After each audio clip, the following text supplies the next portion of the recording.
जय हिंद प्यारे साथियों। आज से बिहार डीएलएड प्रवेश परीक्षा 2024 के लिए एक न्यू बैच को स्टार्ट करने जा रहे हैं और साथियों इस बैच का टाइमिंग रहेगा डेली दोपहर 3 बजे से। और साथियों जैसे कि आप सभी जानते हैं बिहार डीएलएड के एग्ज़ाम में 20 क्वेश्चन जीके यानी कि जनरल नॉलेज से और 20 क्वेश्चन जनरल साइंस यानी कि विज्ञान से पूछा जाएगा। यानी कि कुल मिलाकर जीके जीएस से टोटल 40 क्वेश्चन आपके एग्ज़ाम में पूछा जाता है। तो हम लोग क्या करेंगे, हम लोग भी इस क्लास में 20 क्वेश्चन जीके से और 20 क्वेश्चन जनरल साइंस से कवर करेंगे ताकि आपकी तैयारी एक प्रॉपर तरीके से हो सके और बिल्कुल शुरुआत से हो। तो साथियों आज हमारा प्रैक्टिस सेट 1 चलेगा जिसमें हम लोग टोटल 40 क्वेश्चन को कवर करने वाले हैं।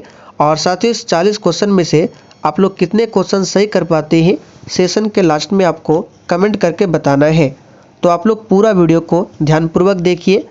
तो चलिए फटाफट से आप सभी लाइव में जुड़ जाइए। तो पहला क्वेश्चन आप लोग देख सकते हैं आपके सामने है, संयुक्त राष्ट्र संघ जिसको शॉर्ट में यूएनओ कहा जाता है, इसके सुरक्षा परिषद में कितने अस्थायी सदस्य हैं। वेरी इंपॉर्टेंट क्वेश्चन है। चलिए आप सभी आंसर कीजिए। और साथियों अगर आपको इन सेट में किसी भी प्रश्न का आंसर पहले से आता हो तो आंसर करने के लिए आप लोगों को नीचे लाइव चैट का ऑप्शन मिल रहा होगा, इसलिए प्रत्येक स्टूडेंट को नीचे लाइव चैट में अपना अपना आंसर देना है। तो यहाँ पर क्वेश्चन नंबर 1 के लिए आंसर क्या हो जाएगा, इसमें पूछा गया है संयुक्त राष्ट्र संघ की सुरक्षा परिषद में कितने अस्थायी सदस्य देश है। तो याद रखिएगा 5 अस्थायी सदस्य देश है। अब कौन कौन से हैं तो नाम भी आपको याद रखना है। देखिए रूस, दूसरा है चीन, आप लोग भी लिखते चलिए, तीसरा है अमेरिका यानी कि यूएसए, चौथा है ब्रिटेन और पांचवा कौन है तो फ्रांस है। इन सारे फैक्टों को ध्यान रखना है। आगे देखिए वायुमंडलीय दाब मापने का पैमाना क्या है। और साथियों क्वेश्चन के साथ हम आपको जितने भी एक्स्ट्रा फैक्ट को बताएंगे, अगर आपको नहीं पता है तो आप लोग कॉपी लेकर बैठिए और सारे एक्स्ट्रा फैक्ट को लिखते चलिए। इससे होगा क्या, आपका एक नोट्स तैयार होगा और वो नोट्स आपके एग्जाम के लिए काफ़ी ज़्यादा इम्पोर्टेंट रहेगा। तो वायुमंडलीय दाब नापने का पैमाना क्या है, फटाफट से आंसर कीजिए। तो यहाँ पर क्वेश्चन नंबर 2 के लिए जो ही बच्चे आंसर ऑप्शन ए बता रहे हैं उनका बिल्कुल सही जवाब है। क्या है, बैरोमीटर है। क्या है, बैरोमीटर। आगे देखिए निम्नलिखित में से कौन सी विश्व की सर्वाधिक गहरी झील है। चलिए क्वेश्चन नंबर 3 के लिए आप सभी आंसर कीजिए। और साथियों अगर आप लोग इस पीडीएफ को डाउनलोड करना चाहते हैं तो डिस्क्रिप्शन बॉक्स में आपको टेलीग्राम चैनल का लिंक मिल जाएगा, उसको ज्वाइन कर लीजिए। वहां पर बिल्कुल फ्री में आप लोग इस पीडीएफ को डाउनलोड कर सकते हैं। तो क्वेश्चन नंबर 3 के लिए आंसर क्या होगा, तो बिल्कुल सही आंसर बता रहे हैं बैकाल झील। ये क्या है, विश्व की सर्वाधिक गहरी झील है। याद रखिएगा विक्टोरिया झील को ध्यान रखना है। यहाँ से नील नदी निकलती है जो कि विश्व की सबसे लंबी नदी है। नील नदी ये कहाँ से निकलती है, विक्टोरिया झील से। और नील नदी कहाँ पर जाकर मिलती है तो भूमध्य सागर में। आगे देखिए स्पेन में गृह युद्ध की शुरुआत कब हुई थी।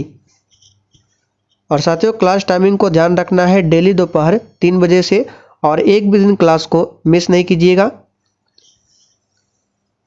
तो स्पेन में गृह युद्ध की शुरुआत कब होती है, फटाफट से आंसर कीजिए। स्पेन की राजधानी कहाँ पर है तो मैड्रिड। कहाँ पर है, मैड्रिड। तो क्वेश्चन नंबर 4 के लिए आंसर हो जाएगा 1936। 1936 से लेकर 1939 तक चला था स्पेन में गृह युद्ध। अगला क्वेश्चन है उच्चतम आयनन वाला तत्व निम्न में से कौन सा है।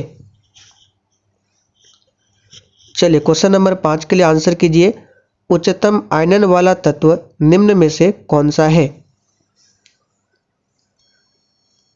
तो यहाँ पर याद रखिएगा हीलियम क्या है, एक उच्चतम आयनन वाला तत्व है और ये क्या है, एक प्रकार का अक्रिय गैस है। हाइड्रोजन की बात करें तो लिख लीजिए हाइड्रोजन को भविष्य का ईंधन माना गया है। और हाइड्रोजन के कितने समस्थानिक है तो आप लोग कॉपी में लिख लीजिए, हाइड्रोजन के 3 समस्थानिक है। कौन कौन सा है बता देते हैं। एक है H11 जिसको प्रोटियम कहा जाता है, दूसरा है H12 जिसको ड्यूट्रियम, और तीसरा है H13 जिसको ट्राइटियम कहा जाता है? आगे देखिए, रेड इंडिया मूल निवासी है। और सेशन को अगर आपने अभी तक लाइक नहीं किया है तो फटाफट से आप सभी सेशन को साथ में लाइक करते चलिए। तो रेड इंडिया कहाँ के मूल निवासी हैं? याद कर लीजिए, ये क्वेश्चन पूछा जाता है अमेरिका। अगला क्वेश्चन है, हार्मोन के रूप में कार्य करने वाला प्रोटीन का उदाहरण बताइए। बिल्कुल आपके एग्जाम पैटर्न पर आधारित क्वेश्चन है। और साथियों, हम लोग बीच बीच में क्या करेंगे, हिंदी के प्रश्नों को भी कवर कर लेंगे। चलिए क्वेश्चन नंबर 7 के लिए आंसर कीजिए। हार्मोन के रूप में कार्य करने वाला प्रोटीन कौन सा है? तो याद रखिएगा, ये है ऑक्सीटोसिन। ये एक हार्मोन के रूप में काम करता है। बात करें प्रोटीन, तो प्रोटीन की कमी से कौन सी बीमारी होती है? लिख लीजिए, यहाँ पे लिख देते हैं क्वासियोरकर। क्वासियोरकर ये बीमारी प्रोटीन की कमी से होती है। और प्रोटीन सबसे अधिक किसमें मिलता है? तो सोयाबीन में। भारत में राष्ट्रपति पर महाभियोग की प्रक्रिया किस देश से ली गई है? और साथियों, अगर आपको किसी भी प्रश्न में थोड़ा भी डाउट होता है तो आप लोग तुरंत कमेंट करके पूछिए। आपके कमेंट का रिप्लाई 100% दिया जाएगा। तो भारत में राष्ट्रपति पर महाभियोग की प्रक्रिया किस देश से लिया गया है? तो यहाँ पर आंसर हो जाएगा अमेरिका देश के संविधान से। और राष्ट्रपति पर जो महाभियोग की प्रक्रिया है, एक क्वेश्चन यहाँ से बनता है कि किस अनुच्छेद में बताया गया है? तो संविधान के अनुच्छेद 61 में राष्ट्रपति पर महाभियोग की प्रक्रिया के बारे में बताया गया है। आगे देखिए साथियों, निम्नलिखित में से किस भौतिक की मात्रा के युग्म की सामान्य विमाएँ हैं? समान नहीं, यहाँ पे समान होगा। यानी इन चारों ऑप्शन में से कौन सी ऐसी दो भौतिक राशि है जिनकी मात्राएं क्या है? दोनों का एक होता है, यानी समान है। तो याद रखिएगा, ये है कार्य और ऊर्जा। यहाँ पर बी ऑप्शन आपका सही जवाब है। कार्य का SI मात्रक जूल होता है, ऊर्जा का भी क्या होता है? SI मात्रक जूल होता है। एक पौधे पर पुष्प होने के लिए उत्तरदायी हार्मोन कौन सा है? वेरी वेरी इंपॉर्टेंट क्वेश्चन आपके एग्जाम के लिए पूछा जाता है, स्टार मार्क कीजिए। एक पौधे पर पुष्प खिलने के लिए कौन सा हार्मोन उत्तरदायी होता है? तो यहाँ पर आंसर क्या हो जाएगा? ये है फ्लोरोजेंस हार्मोन, जो कि बी ऑप्शन में दिया गया है। एथिलीन हार्मोन की बात करें तो ये एक प्रकार का पादप हार्मोन है और ये फलों को पकाने में सहायक होता है, ethylene hormone. Godwin Austen K2 के नाम से भी जाना जाता है, जो भारत की सबसे ऊंची चोटी है, किस हिमालय क्षेत्र के अंतर्गत आता है? देखिए, भारत की सबसे ऊंची चोटी की बात करें तो कंचनजंगा है। अगर ऑप्शन में K2 ना मिले तो आंसर आप लोग कंचनजंगा भी बता सकते हैं, जो कि सिक्किम में है। तो 11 के लिए आंसर यहाँ पे कौन सा हो जाएगा? ट्रांस हिमालय क्षेत्र में स्थित है। कहाँ पर है? ट्रांस हिमालय क्षेत्र में। 1815 ईस्वी में आत्मीय सभा की स्थापना किसने किया था? यहाँ पर सही कर लीजिए, आत्मीय सभा होगा। देखिए, आत्मीय सभा हो गया, ब्रह्म समाज हो गया, आर्य समाज हो गया, तत्वबोधनी सभा हो गया। इन सारे फैक्टों को ध्यान रखना है। प्रार्थना समाज हो गया। सारे फैक्टों को ध्यान रखना है, बार बार पूछा जाता है। तो यहाँ पे आत्मीय सभा की स्थापना पूछा गया है। तो कब किया गया था? 1815 में। किसने किया? तो राजा राम मोहन राय ने। साथियों, राजा राम मोहन राय ने 1828 में ब्रह्म समाज की स्थापना की थी और 1815 में कौन से सभा? आत्मीय सभा की स्थापना किया था। तत्वबोधनी सभा की स्थापना किसने किया था? तो देवेंद्र नाथ ठाकुर ने। सारे फैक्टों को ध्यान रखिए। 1921 में मोपला विद्रोह कहाँ पर हुआ था? चलिए क्वेश्चन नंबर 13 के लिए आंसर कीजिए। तो याद रखिएगा साथियों, पूछा गया क्वेश्चन है 1921 में मोपला विद्रोह हुआ था केरल के मालाबार तट पर। यहाँ पर सी ऑप्शन सही जवाब है। कभी कभी ऑप्शन में केरल भी मिलता है, तो ध्यान रखिएगा। निम्नलिखित में से किस निकट दृष्टि दोष के रूप में जाना जाता है? यानी निकट दृष्टि दोष का और दूसरा नाम क्या है, यहाँ पर आपको बताना है। और साथियों, अगर आप लोग बिहार DLED के प्रीवियस ईयर क्वेश्चन को देखना चाहते हैं तो उसका लिंक आपको यहाँ ऊपर डिस्क्रिप्शन बॉक्स में यहाँ ऊपर दिख रहा होगा, क्लिक करके देख सकते हैं, या फिर उसका लिंक मैं डिस्क्रिप्शन बॉक्स में दे दूंगा, या फिर इसके लिए एक अलग से प्लेलिस्ट भी बना दूंगा, तो आप लोग जाकर देख लीजिएगा। तो निकट दृष्टि दोष को मायोपिया भी कहा जाता है और इस दृष्टि दोष के निवारण के लिए अवतल लेंस का इस्तेमाल किया जाता है। और एक होता है दीर्घ दृष्टि दोष जिसको हाइपरमेट्रोपिया कहा जाता है और इस दृष्टि दोष के निवारण के लिए उत्तल लेंस का इस्तेमाल होता है। निम्न में से कौन सा प्राकृतिक बहुलक है? चलिए क्वेश्चन नंबर 15 के लिए आंसर कीजिए। और क्लास का जो स्पीड है इसी तरह से रहना चाहिए, या फिर और तेज या फिर कम, आप लोग ये भी कमेंट करके बता सकते हैं। तो कौन सा प्राकृतिक बहुलक है? याद रखिएगा सेलुलोज क्या है, एक प्रकार का प्राकृतिक बहुलक है। बाकी नायलॉन, बैकलाइट, पीवीसी क्या है, कृत्रिम बहुलक है। महावेली गंगा किस नदी की सबसे लंबी नदी है? और साथ ही इस क्लास के साथ साथ आप लोग डेली शाम 7:30 बजे की क्लास को देख सकते हैं, जो कि मेरे दूसरे चैनल पर चलता है। उस चैनल का नाम है दिवाकर स्टडी IQ। उसका लिंक आपको डिस्क्रिप्शन बॉक्स में मिल जाएगा, आप लोग जाकर देख लीजिए। वहाँ पर डेली टॉपिक वाइज क्लास चलता है। तो अगर आप लोग अपने GK GS को और भी मजबूत करना चाहते हैं तो इस क्लास को भी डेली जरूर अटेंड कीजिए। तो महावेली गंगा की बात करें, श्रीलंका की सबसे लंबी नदी है। भारत की सबसे लंबी नदी कौन सी है? तो गंगा है। लेकिन दक्षिण भारत की सबसे लंबी नदी पूछे तो कौन सा हो जाएगा? गोदावरी। इन सारे फैक्टों को याद रखिए। म्यांमार का पुराना नाम पूछा जाता है क्या है? तो वर्मा। वर्मा म्यांमार का पुराना नाम है। नेशनल ग्रिड ट्रिब्यूनल NGT इसकी स्थापना किस वर्ष की गई थी?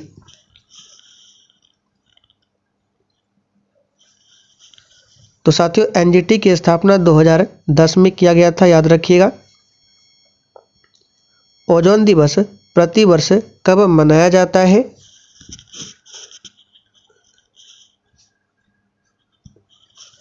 तो प्यारे साथियों ओजोन दिवस प्रत्येक वर्ष 16 सितंबर को मनाया जाता है।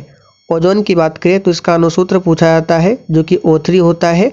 और ओजोन परत की बात करें किस मंडल में मिलता है?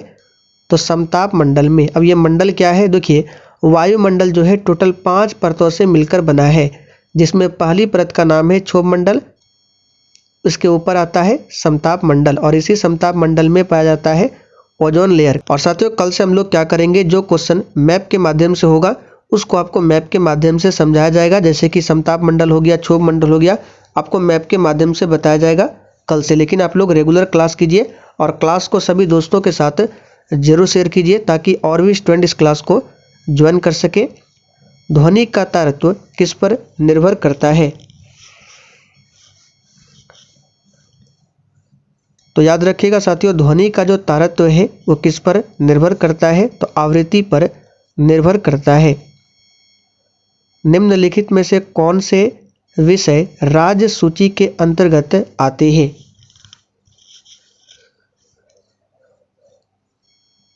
तो यहाँ पर आंसर हो जाएगा पुलिस। पुलिस जो है ये राज्य सूची के अंतर्गत आएगा। बाकी शिक्षा हो गया, परिवार नियोजन, वन, वन्य पशु, पक्षियों का संरक्षण, ये सभी समवर्ती सूची के अंतर्गत आता है।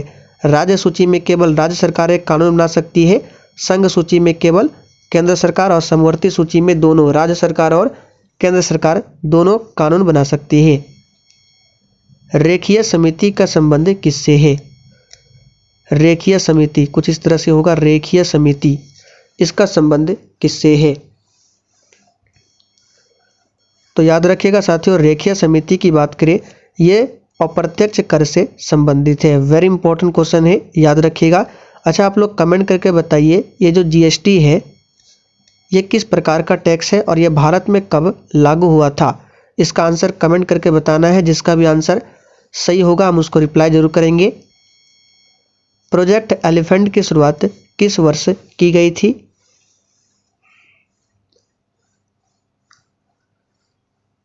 तो यहाँ से दो क्वेश्चन याद रखना है, प्रोजेक्ट एलिफेंट और प्रोजेक्ट टाइगर। प्रोजेक्ट टाइगर पूछे तो 1973 में और प्रोजेक्ट एलिफेंट पूछे तो 1992 में। याद रखिएगा 1992 में, सही कर लीजिए, यहाँ पे 1992 होगा।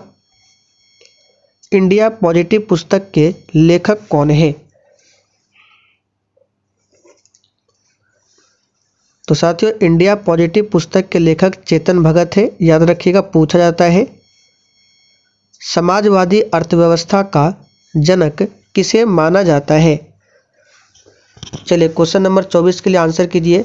समाजवादी अर्थव्यवस्था का जनक किसे माना जाता है? सही जवाब है कार्ल मार्क्स को। कार्ल मार्क्स कहाँ के रहने वाले थे पूछा जाता है, तो ये जर्मनी के रहने वाले थे कार्ल मार्क्स। ड्यूट्रियम की द्रव्यमान संख्या कितनी होती है? तो हाइड्रोजन का 3 समस्थानिक H11 क्या है? प्रोटियम।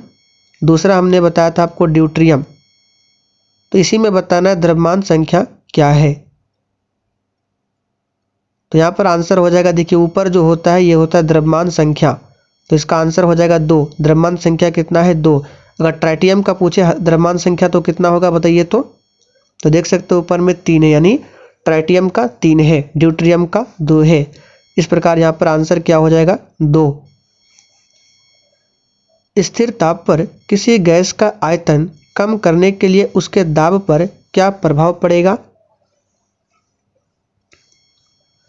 तो याद रखिएगा साथियों, बढ़ेगा। किसे भंग नहीं किया जा सकता किंतु समाप्त किया जा सकता है? बहुत ही शानदार क्वेश्चन है, आंसर कीजिए। तो यहाँ पर आंसर क्या हो जाएगा? विधान परिषद को, याद रखिएगा। इसे भंग नहीं किया जा सकता है किंतु समाप्त हो सकता है।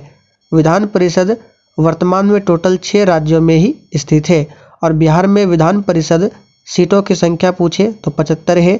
बिहार में विधानसभा सीटों की संख्या 243 है। बिहार में राज्यसभा सीटों की संख्या 16 है और लोकसभा सीटों की संख्या 40 है। आदर्श वोल्ट मीटर की प्रतिरोधकता कितनी होती है? सही जवाब है अनंत होती है, याद रखिएगा। आदर्श वोल्ट मीटर की प्रतिरोधकता कितनी होती है?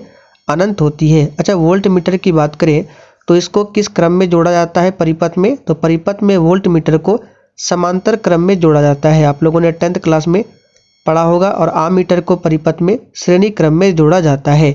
एक आदर्श वोल्ट मीटर का प्रतिरोध अनंत होता है और एक आदर्श आम मीटर का प्रतिरोध 0 होता है। यहाँ पर सही कर लीजिए, प्रतिरोध होगा जिसका एसआई मात्रक ओम होता है। कोणार्क का सूर्य मंदिर नरसिंह देव प्रथम ने बनवाया था, वह किस राजवंश से था? अच्छा, कोणार्क का जो सूर्य मंदिर है जो कि भगवान सूर्य को समर्पित है, किस राज्य में है? तो याद रखिएगा उड़ीसा राज्य में है। और इसको बनवाया था किसने? तो नरसिंह देव प्रथम ने, जो कि थे किस वंश से? तो शाही गंग राजवंश से। कैल्सीफेरॉल किस विटामिन का रासायनिक नाम है? तो विटामिन ए का रासायनिक नाम रेटिनॉल होता है। विटामिन बी का थायमिन होता है। विटामिन सी का एस्कॉर्बिक एसिड होता है और विटामिन डी का कैल्सीफेरॉल होता है। विटामिन ई का पूछे तो टोकोफेरॉल, टोकोफेरॉल, याद रखिएगा।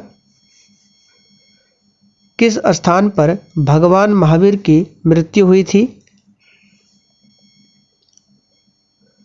तो साथियों भगवान महावीर की मृत्यु किस स्थान पर हुई थी? तो पावापुरी में, याद रखिएगा, जो कि बिहार में पड़ता है। पावापुरी में इनकी मृत्यु होती है। भगवान महावीर के बचपन का नाम पूछा जाए तो वर्धमान था। क्या था? वर्धमान। गुप्त काल में सर्वोच्च न्यायिक पदाधिकारी किसके पास था?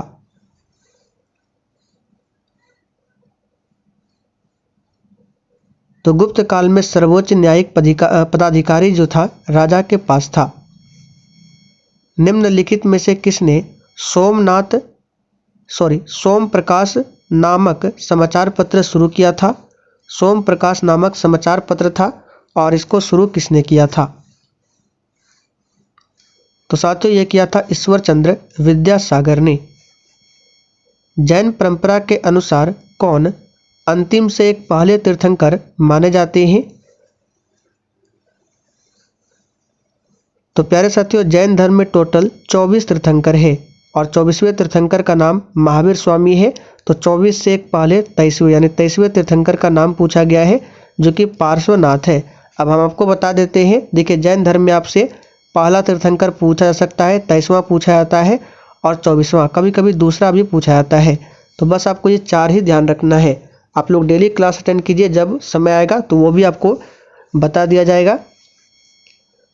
निम्न में से किस स्रोत के अनुसार यह कहा जाता है कि अशोक ने श्रीनगर शहर को बनाया था?